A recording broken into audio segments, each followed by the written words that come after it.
Warning. You're about to be distracted. Distraction.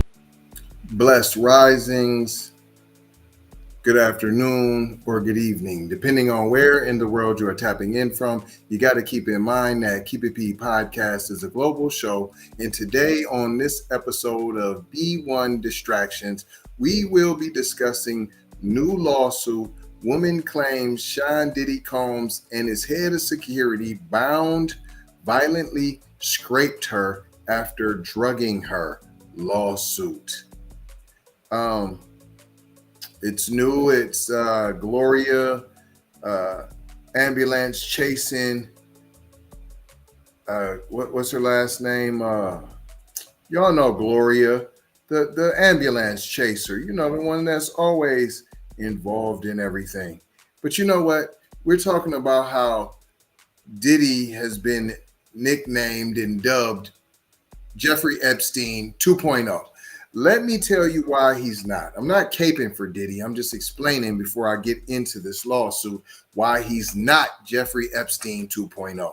The 2.0 version is supposed to be better than the 1.0. Just like an Apple iPhone 16 is better than an Apple iPhone 13, right? So it's a better version. Jeffrey Epstein had his own island, fools. His own island, his own minor dealer, bringing in minors. He had a specific role, a woman who had a role, a person, a human whose job it was to procure young buns for him. Diddy's not on that level, sorry. He's just not. We're talking about freak-offs here in Hollywood. We're talking about freak-offs here in Miami. Freak-offs happening right now in New York City. Right now. As we speak, right now. There is a freak-off going on. Sean Diddy Combs and a former bodyguard allegedly drugged, bound, and scraped a woman in a recording studio in 2001. Then went on to share and sell a recording of the alleged assault of pornography. A new lawsuit filed Tuesday and obtained by Rolling Stone claims. Thalia Graves broke down in tears. She did not break down in tears. I, in fact, seen the interview where her eyelids were as dry as the desert. That's right. I seen not near a tear. I didn't see even perspiration from her eyeball. There was no perspiration of the balls of the eyes. Thalia Graves broke down in tears. She did not, as she spoke at a press conference Tuesday in Los Angeles and described the internal pain she faced after alleged attack. The trauma of the assault has taken a toll on my mental health. I have PTSD, depression, and anxiety. I am emotionally scared. It has been hard for me to trust others, form healthy relationships, and feel safe in my own skin. I beg to say that it was hard for you to form healthy relationships before this, sweetheart. I'm just saying. She said in remarks delivered a week after Combs was arrested and held without bail on a federal indictment unsealed in New York. I am glad that he is locked up, but that's a temporary feeling of relief. Why? Why is that a temporary feeling of relief? Because you want to get paid? Is that why? You want to get a whopping payday like Tim and Tiny did for $71 million? At the OMG girls trial, that's what you want? Graves is the 11th person to come forward to accuse Sean Diddy Combs in a sexual assault lawsuit, claiming the Bad Boy Entertainment founder assaulted her at his infamous Daddy's House recording studio in New York City. Her attorney, Gloria, ambulance chaser Alfred, declined to comment on whether Graves played any part in the grand jury proceedings that led to Southern District of New York prosecutors arresting Combs last week. Our goal for Thalia is very simple. We want justice for her, and we are looking forward to winning it. Ain't he locked up? But no, you trying to get a payday. That's your justice. See, isn't that a form of reparations? Aren't you in fact saying you're broke? You are a broken vessel, a victim, and now you want to be repaired financially, and that's what you in fact believe justice is a payment? Is that what justice is now? A payment? Is that what it's come to? Cold hard cash is what a victim wants to feel whole again, to feel repaired, to feel justice. We want justice for her, and we are looking forward to winning it. It is long overdue for those who have caused her to suffer to be held accountable, ambulance chaser Alfred said at the press conference. Graves says in her lawsuit that she became friendly with Combs in late 1999 through her then boyfriend, who was an executive at Bad Boy. Due to the boyfriend's position at the company, Graves says she frequently attended events hosted at Combs' homes and often visited her boyfriend at Daddy's house recording studio. So you didn't go to none of the freak offs? So which one is it? Did he have regular parties and soirees at his home, or was everyone a devious, raunchy, freak off, orgy session? Is that? She doesn't say that. She doesn't say that. She said due to the position, her boyfriend's position at the company, Graves says she frequently attended events hosted at Combs' home. So wait a minute. He did have regular parties? He wasn't drugging everybody at the. So you have been there multiple times and you were safe?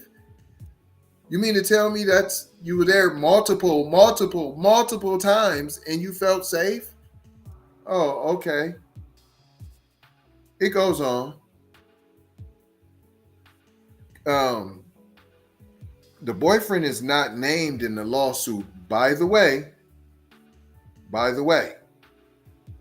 And when reached out for questioning, he had acknowledged seeing the alleged sex tape, but said he only observed Graves and Combs' bodyguard, Joseph Big Joe Sherman, on the video. So you didn't even see no woman on the video. So he didn't see no woman on the video. He just seen them two on the video, and then that was it. What was them two doing on the video with no woman in there? That's another story. I ain't hating on nobody if you're with the Alphabet crew. I'm just simply saying. This is very confusing. That's all I'm saying. The boyfriend said he seen the tape, but he only seen. Oh, okay. So he's seen Graves. Oh, he's seen his girl and the bodyguard in the tape. He didn't even see Diddy in the tape. The boyfriend seen the tape, but did not see Diddy in the tape. So how can he violently scrape you if the boyfriend seen said tape? This sounds like to me everybody was in cahoots, and now you're feeling regrets. You're feeling remorse. You're seeing an opportunity, and you're capitalizing on the moment to squeeze. To put on the squeeze. That's what you're doing. It's very clear from that statement right there. Things took a turn when Graves allegedly received a call from Combs, who wanted to meet with her to discuss her boyfriend's supposed performance issues. That don't even make sense. Let me call you up and see what you want to. I mean, you don't see the innuendos in that? What? Let me talk to you, girl, about your boyfriend's performance issues.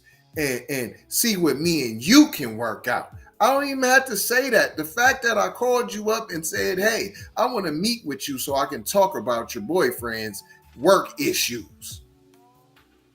What boss? Hold on. You leave in the comments if your boss has ever called your spouse, your boyfriend, your significant other, your wife, your girlfriend, and called them to talk to them about your work performance. When?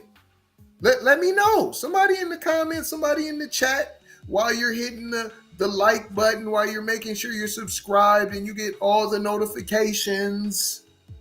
Make sure you're sharing the program since you're scared to talk in the chat. There's quite a few of you. It continues. Oh my gosh, this is almost so, it's so ridiculous. So okay, Diddy calls up Graves. That's the woman, the alleged victim. He calls her up. He's the boss of the boyfriend.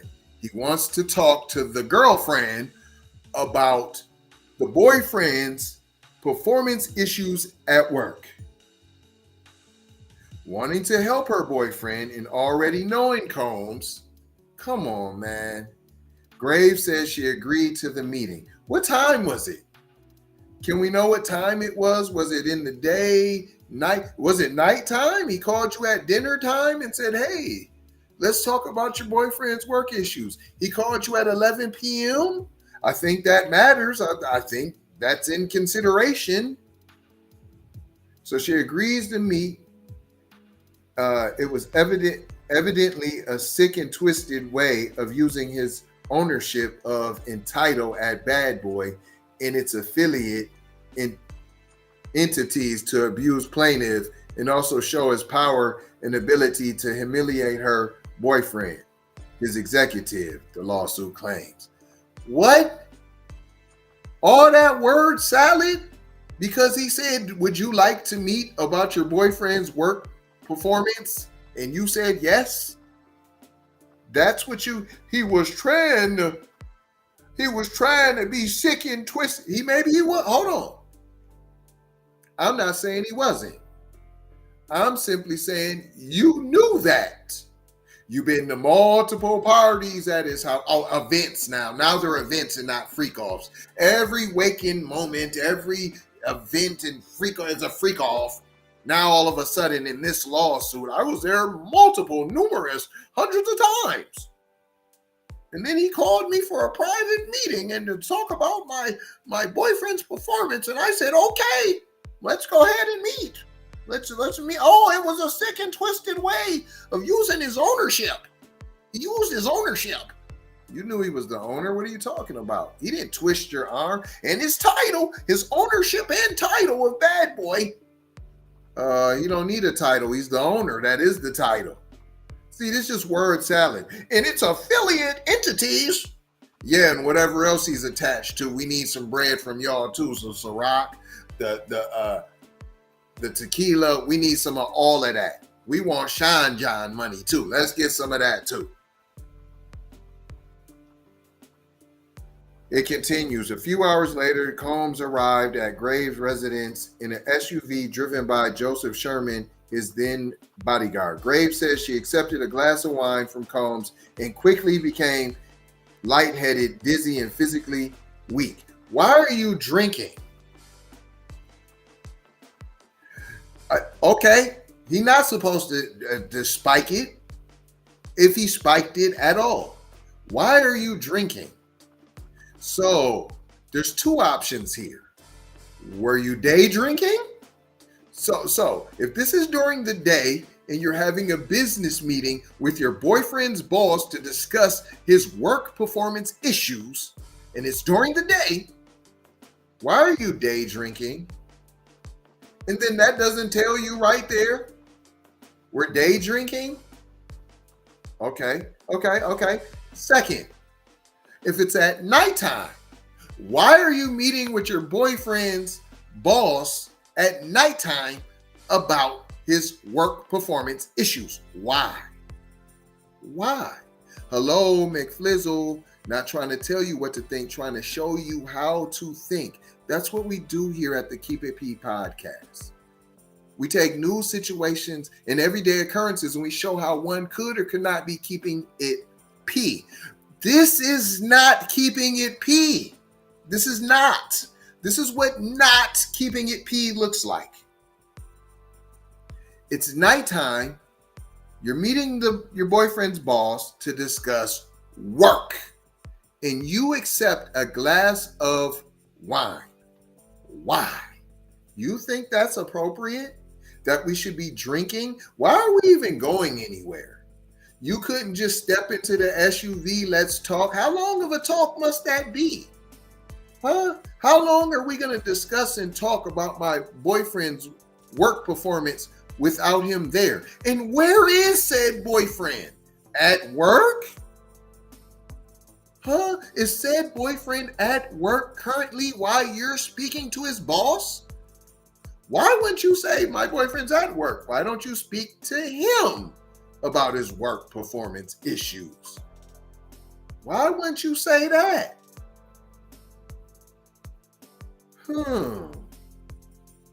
So she takes the glass of wine from Combs and quickly became lightheaded, dizzy, and physically weak. By the time they arrived at the recording studio, Graves said she struggled to walk, and when they reached Combs' office, Graves alleged she lost consciousness. Once again, you needed to be picked up, to have a glass of wine, and then taken back to the place of work. So the boyfriend works at the Bad Boy Studios, Daddy's House Studios. Diddy comes and picks you up to talk about the boyfriend's work performance issues at your house. I don't know if you guys live together, but okay, let's say you guys live together. Because if you don't live together, that's really creepy why he's picking you up at your house to bring you to your boyfriend's place of employment and then not to mention it to, no one mentions it to the boyfriend. You don't even say, I'm on the way to talk to your boss about what? So you don't even mention it. Which still doesn't make sense. Anybody who's watching, any of the viewers, let me know in the chat if you've ever had a meeting with your significant other's boss about their work performance issues. I'd like to hear about it. So she loses consciousness. She's in Combs' office. She's at the boyfriend's place of employment, but in the boss's office. The boyfriend doesn't know you were coming there. He doesn't even know he had performance issues. And now here we go. In retrospect, it is clear that Combs had caused a drug to be put into plaintiff's drink, as a few sips of wine had never impacted her that way, the lawsuit claims. When Graves came to, she claimed she was naked and bound with her hands tied behind her back with what felt like a plastic grocery bag. As she shouted for help, Sherman allegedly slammed her face down into a pool table. Hold on. So this is the first we're hearing about this, right? You're at the boyfriend's place of employment with his boss. While the boyfriend is at said place of employment, you're screaming, you're being scraped, sexually abused, you've been drugged, and now you have been assaulted, where your head is slammed down into a pool table. A pool table. And not once did you make a police report? Not the boyfriend. Did the boyfriend keep working there? So you didn't tell the boyfriend you broke up with the boyfriend? You had to have like a broken nose, right? You had to start bleeding, right? He bashed your face into a pool table. Okay. Shortly thereafter, Combs entered the room naked. After you're bashed and bloody, you don't say you're bloody, but I'm saying he bashed your face down into a pool table. There's no blood? There's no blood? No blood. Okay. Combs enters the room naked. He then bent Graves over the table, causing her feet to dangle above the floor, forcefully held her down, and anally penetrated her without her consent. Graves was unable to move, totally overpowered physically, in addition to being drugged and bound. Graves claimed she screamed out in pain, but Combs ignored her and continued to allege violent assault, smashing her head into the pool table when she tried to escape. So these are multiple head bashings. No blood? Bashings of heads multiple times with no blood. Not even I lost consciousness. I'm still in. The boyfriend, no one's gagging you. So you're not gagged. You're screaming. No one's covering your mouth. And your boyfriend can't hear you. Nobody at the offices can hear you. No one. So does this mean it was at night? But then even at night, aren't there studio sessions going on? Now I know the soundproof. He soundproof his office. He sounded it with the office and the proof. Then what? Anyways. So he's smashing her head into the pool table when she tries to escape. Graves claims she lost consciousness again, and when she awoke, Sherman allegedly slapped her multiple times and forced her to perform swirl sex. Sometime later, Graves claimed she woke up on a couch naked and alone. She alleged she was in intense pain and had burning sensations in her vagina and anus, with a bruising on her face and wrists. Still dizzy and weak, plaintiff called a livery driver for her that her family regularly hired and knew well. Graves claimed she was disheveled, crying uncontrollably, and suffering from agonizing pain. Hold on. So, you call a livery driver, so some type of taxi almost, that her family regularly hired and knew well. And he or she didn't take you to the hospital. Didn't tell nobody, kept it mum's the word, didn't say nothing, didn't tell no authorities, didn't tell his boss, nothing. Didn't say nothing to the family that he knew well. He didn't say nothing to the family that he knew well. He drives all the time. So here it goes. The driver drove her to the hospital. Ooh, what'd I say? And tried to convince her to report the scrape and get a scrape kit, but she was unable to leave the car, shaking and crying hysterically and terrified of what Combs would do to her and her family if she reported them. For someone who's drugged, you got the wherewithal to think out a plan of what could possibly happen and the repercussions of you telling. You were coherent enough. Let's be clear. Let's be clear. From the head bashings, the in and out of consciousness, to being drugged, to being scraped, to being the agonizing pain, disheveled, crying uncontrollably, and within all of that, he was unable to persuade you to go into the hospital that's right outside. He could have went inside and got the wheelchair to bring you in. You would have been under protective custody. You would have still been suing with Gloria. Right? Graves informed her then boyfriend of what happened according to the lawsuit, but he discouraged her from going to the police. She just, hold on.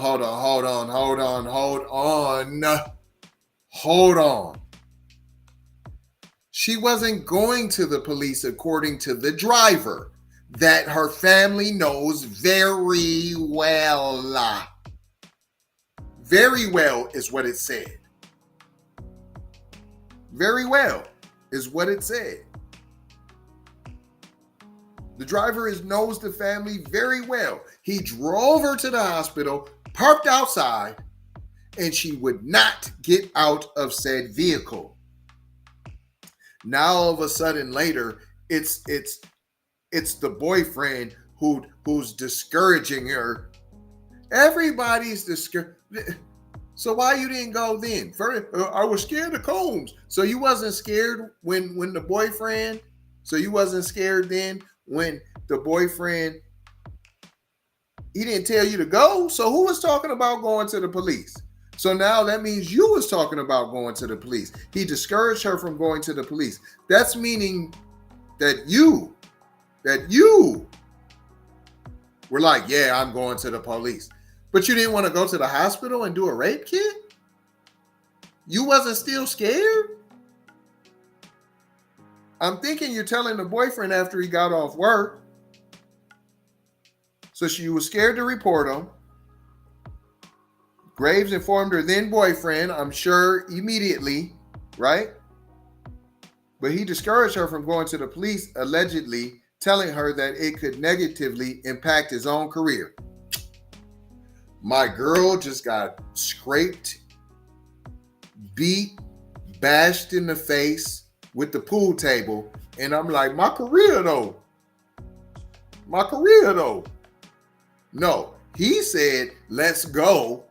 And you was like, no, I don't want to. What he could do to my family. That sounds more consistent with your statements. Right? Right? If any of this even happened, because the story's all over the freaking place.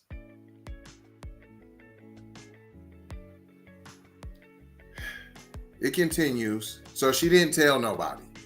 So she went around her family with your face all beat in. The driver doesn't tell your family about how your face was all beat in, how you said you were scraped, how you was in the car hysterically crying and you were terrified and you were shaking. And then you must have talked about Combs because you were terrified of what Combs would do to her and her family if she reported him. So you told the driver this, so even the driver knew about what happened, and he knows your family very well, and he didn't tell not one single solitary member of your family. So nobody wanted to call the police, huh? All right. In the years since, Graves alleges that she has moved multiple times and that Combs and Sherman have threatened her to remain silent about the alleged assault. However, she maintains that she disclosed to close friends what happened. The boyfriend already said he's seen the tape. Said there is no Combs in there. There is no Diddy in the tape. The boyfriend seen the tape. I don't even think y'all stayed together after that. I don't even know if y'all was together during that. I don't even know if that was ever even your boyfriend. That's what I'm saying. I'm saying I think you were a stripper. Maybe even a prostitute. That's what I'm going to say. It continues. In November 2023, a few days after Cassie Ventura filed her sex trafficking, sexual abuse lawsuit against Combs, Graves claims that her ex-boyfriend told her that Combs and Sherman had recorded the alleged scrape and shown it to others. You didn't know? He said he seen the tape, right? Okay. So he didn't see the tape till 2023. He disclosed that Combs and Sherman had a pattern and practice of non-consensually recording women engaging in sexual acts and making those videos available to the public, including by selling tapes as pornography. With them in it? With them in it. So you think Diddy is out here selling pornography tapes with him in the tapes? With him in the tapes? As evidence, but in the same time telling you to not, threatening you not to tell no one. All while he's showing the whole world, and not only showing them, he's selling them with himself in there. Oh my gosh, this is ridiculous. It continues. Graves suffers from PTSD, severe depression, suicidal ideation, and intrusive thoughts, and has attempted to end her life, her lawsuit says. Her experience has left her in constant fear. She is suing Combs, Sherman, and 8 of Combs' companies. Right. That was all in the beginning. Oh, the entities. I was scared of the entities and in the alleged secret recording and distribution of the Swex tape. This is the latest civil suit against Combs, who has been sued for alleged sexual abuse. At least 7 others since Ventura filed her graphic Swex trafficking complaint against him last November. Combs settled with Ventura for an undisclosed sum within 24 hours. How are you being trafficked if you're saying we're in a relationship? I still don't get that. He settled for an undisclosed sum within 24 hours, the $30 million she had asked him for anyways. He should have offered her 10 and quit being cheap. But her 35-page complaint became the roadmap for the music mogul's criminal prosecution and inspired others to file claims as well. On Thanksgiving, the day New York's Adult Survivors Act was set to expire, 2 more women sued with similar disturbing claims against Combs. Joy Dickerson Neal alleged Combs drugged and sexually assaulted her when she was a Syracuse University student in 1991.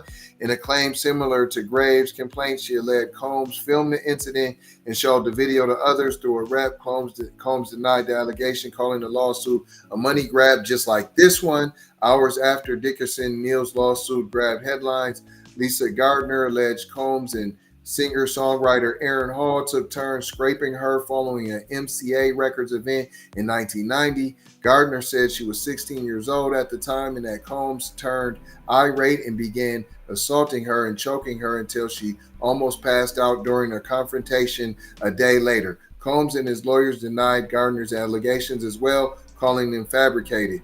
In early December, a 4th accuser alleged Combs' former Bad Boy president Harve Pierre and a 3rd man scraped her at Combs' New York recording studio in 2003 when she was 17 years old. And that was the one that was supposedly flew in from Detroit, because they gotta go fly you in from Detroit because there ain't no young buns running around New York all the time. But okay. In late February, Rodney Little Rod Jones filed a lawsuit accusing Combs of sexual assault, harassment, and not compensating him for work on the Grammy-nominated The Love album. See, why is there always these extras? You didn't give me my money for the Grammy-nominated The Love album, so now I'm gonna tell you about some sexual assault and harassment. But before that, I wasn't gonna say nothing. After federal agents raided Combs' homes in Los Angeles and Miami Beach, where in March more women stepped forward with lawsuits alleging violent sexual assaults. Model Crystal McKinney filed a lawsuit on May 21st alleging Combs drugged and sexually assaulted her after she attended a Sean John fashion show on the arm of designer Roberto Cavalli in February 2003. She claimed before Combs allegedly drugged and sexually assaulted the 22-year-old McKinney claimed Combs pressured her to take a hit of a lace joint, led her into a bathroom, and forced her to perform swirl swags. So you didn't pass out from the lace, Jay. I don't, if you're out your mind and you're drugged up, how are you doing the performing? How are you performing that? How are you no teething? How are you all of that? How are you doing that? If you have the lace joint and you're laced out your mind and you're barely even conscious, but you're giving the necalado. I don't get it. On May 24th, April Lampros filed a lawsuit alleging she was a student and intern at Arista Records when she began an on-off relationship with Combs in early 1994. She claims Combs sexually assaulted her on 3 occasions over the course of their 4-year relationship, and once more in early. You're in a relationship. What are you talking about? You're in a relationship. So you was like, I don't feel like it tonight, honey. My head hurt. And he took it anyways. Is that what we're saying? Is that what we're saying? We're in an argument and you was mad at me and you were like, I don't want to talk to you. Oh, girl, you gonna give me some of that. I mean, is that what we're saying happened? He assaulted her on 3 occasions over the course of their 4-year relationship, and once more in early 2001. Like Graves and Dickerson Neal, she alleges Combs recorded a Swex tape of her and showed it to multiple people in 1997. Earlier this month, former Danity Kane and Diddy Dirty Money member Dawn Richard claims Combs sexually harassed and assaulted her, and through a pattern of coercive threats and displays of brutal violence caused her to engage in commercial Swex acts. So you was his prostitute? Is that what? Commercial Swex acts. So the former Danity Kane Dirty Money member Dawn Richard he caused her to engage in commercial sexual acts. Commercial. That means for you as a prostitute? Is that what you saying you was a prostitute? Is that what you're, so he forced you to be a prostitute? So he was a pimp? Are you saying Sean Diddy Combs was a pimp? That would it sound like you were saying, that allegedly Sean Diddy Combs was a pimp. I don't believe you. You wanted it. Hold on. Is there not a thing of I wanted it so bad that I was willing to do whatever to sell my soul to make a deal with the devil? You do know you have the right to say no. Is that what you're saying, that you didn't have the right to say no? Coercive threats? What's a coercive threat? Isn't a threat just in nature coercive? Huh? Ain't a threat just in nature, in definition, coercive? What is a pattern of coercive threats and displays of brutal violence? So did he brutalize you? Or he brought other people in front of you and brutalized them and then was like, don't let this happen to you, girl. Or this is what happens when you don't listen to the pimp Diddy Daddy Combs. Is that what happened? Sounds ridiculous. It sounds like one of them novels. But I ain't gonna hold you. I'm just gonna mold you, fold you, and scold you about being off code. Gonna leave you with 4 words, as we always do around this time. Subscribe for the vibe, like for the spike, comment your vomit, and share if you care, if you dare, to get Black empowerment everywhere. We're on all of the platforms.